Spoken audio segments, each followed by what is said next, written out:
Pria ini tidak terlihat sangat pintar. Tapi IQ-nya 250. Sekarang dia harus membunuh wanita ini. Di depan semua orang di jalan. Tapi tidak menimbulkan kecurigaan. Dan dia hanya perlu menggunakan pensil. Apakah Anda tahu bagaimana dia melakukannya? Pria itu pertama kali mengamati sekelilingnya. Lampu hijau berubah setiap 20 detik. Anak laki-laki itu mengendarai sepedanya dari jauh. Kendaraan di jalan. Tempat sampah. Bus yang berhenti di stasiun penjemputan juga akan berangkat. Kemudian pria itu meletakkan pensil di tempat sampah. Sudut mulut sedikit terangkat. Drama yang bagus dimulai. Saat mobil melewati genangan air. Suara itu membuat lelaki tua itu mengangkat kepalanya. Air memercik dan menjatuhkan pensil. Orang tua itu melihat pensil dan ingin mengambilnya. Tapi ditabrak sepeda. Gangguan di tepi jalan. Sekali lagi menarik perhatian sopir bus. Dan sekarang lampu merah menyala. Wanita itu melihat lampu hijau. Teruslah berjalan cepat. Kemudian, pria itu dengan senang hati pergi dari sana. Semuanya di bawah kendalinya. Semua detail. Ini semua tentang hasil dari perhitungan dia yang cermat. Tapi dia tidak pintar itu. Sejak lahir. Bulan lalu, IQ dia seperti anak 9 tahun. Dia memiliki gangguan kognitif yang sangat besar. Tapi sekarang pikiran dia pada dasarnya tidak mungkin bagi orang biasa untuk mengerti. Polisi dengan cepat tiba di tempat kejadian. Pria yang melarikan diri sejak lama. Hanya ada pensil di tempat kejadian dan tidak ada petunjuk lain. Saat ini, polisi belum selesai. Tapi kecelakaan lain terjadi. Pria ini memiliki IQ yang setara dengan anak berusia 9 tahun. Gunakan hanya satu pensil untuk dapat menyelesaikan kasus pembunuhan tanpa celah. Tapi ada 2 kasus seperti itu. Setiap kali di tempat kejadian, satu-satunya petunjuk adalah pensil. Polisi belum tenang. Kemudian kecelakaan ketiga terjadi. Kali ini menyebabkan 4 mobil bertabrakan. Banyak orang terluka. Saat polisi wanita itu berdiri, pensil itu muncul kembali. Olivia melihat sekeliling, mencari orang yang mencurigakan. Dia melihat ke atas jembatan. Seorang pria mengerikan sedang melihat ke depan. Pria itu tidak punya waktu untuk bereaksi. Olivia berteriak keras, menemukan targetnya. Pria itu langsung bereaksi, dan lempar sepeda di sebelahnya ke jembatan. Tunggu sampai Olivia naik ke jembatan. Tarik senjatanya. Peringatan. Pria itu sama sekali tidak panik. Dia perlahan mengangkat tangannya. Matanya dipenuhi dengan keyakinan. Dan di bawah jembatan, sebuah mobil untuk menghindari sepeda yang mengubah rutenya. Pria itu melihat ini dan melompat turun. Dan jatuh di atap mobil. Kemudian buat tampilan puas. Senang pergi. Kemudian polisi melalui petunjuk penyelidikan dan menemukan di belakang 3 orang mati. Keduanya terkait dengan perusahaan manufaktur obat.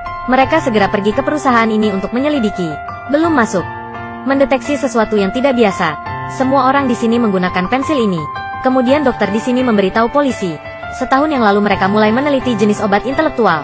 Digunakan untuk membantu orang dengan cacat intelektual. Yang diantara subjek penelitian termasuk pria ini. Namanya Mike. Beberapa bulan yang lalu, IQ-nya hanya 56. Setelah menjalani perawatan, dia dapat menghitung banyak angka. Setelah titik desimal. Setelah 5 kursus pengobatan, IQ dia mulai meningkat dengan cepat. Setelah percobaan selesai, mereka akan mengembalikan IQ subjek percobaan ke keadaan semula. Dan 2 orang meninggal. Itu adalah dokter rehabilitasi IQ Mike. Baru sekarang Olivia mengerti motif pembunuhan Mike. Dokter memberikan alamat Mike. Kemudian polisi pergi. Tapi tak terduga. Saat ini Mike sedang memperhatikan mereka dari jauh. Otaknya mulai menghitung lagi. Adegan yang tak terhitung jumlahnya muncul. Hasil perhitungannya adalah Olivia akan mati dalam sebuah insiden. Nama dia Mike. Sebagai pria yang memanfaatkan efek sayap kupu-kupu secara maksimal, yang lain melakukan kejahatan berdasarkan kekasaran dan kebijaksanaan. Tapi dia mengandalkan efek sayap kupu-kupu. Hanya sebuah pensil, mungkin untuk menyelesaikan 3 pembunuhan tanpa celah. Setelah polisi mendapat petunjuk, tepat ke rumah Mike, dan bertemu adiknya. Adik perempuannya juga tidak tahu kemana Mike pergi. Hanya secari kertas yang ditinggalkan oleh Mike. Mike segera mengetahuinya, akan berjalan hari ini. Jadi dengan sengaja memancing polisi. Polisi ikuti alamat di atas. Untuk mencari, ubah adegan. Mike berdiri di depan jendela, melihat keluar. Jari tidak berhenti bergerak, ada banyak adegan di kepalanya. Wanita di dalamnya dihancurkan sampai mati oleh semen dan batu bata. Sama seperti hasil yang dia hitung sebelumnya. Tutup mata, jari-jari dipegang erat-erat di kepala. Dia mulai berpikir lagi.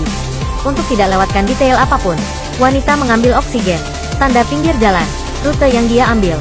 Sempurna, tunggu sampai polisi datang. Mike ada di pinggir jalan menunggunya. Senyum jahat lagi. Dia mulai melarikan diri. Wanita itu mulai mengejar. Pergi ke lokasi konstruksi. Pose tangan serupa. Terowongan yang sama. Bahkan ada tanda-tanda. Mike lari ke jalan buntu. Wanita itu juga mengejar. Tapi kali ini, master manajemen waktu ini salah. Hasilnya berbeda dari yang dia harapkan. Habiskan hidupnya. Ternyata ini daerah polusi udara. Orang yang datang ke sini secara alami harus menyerap oksigen. Jika polisi wanita itu mengambil tangki oksigen, maka akan terlambat beberapa detik, dan akan terkena batu bata. Tapi di luar dugaan, petugas polisi wanita itu tidak mengerti tanda ini. Jadi dia melewatkannya. Akhirnya Mike tertangkap. Dan perawatan kembali tidak berhasil untuknya.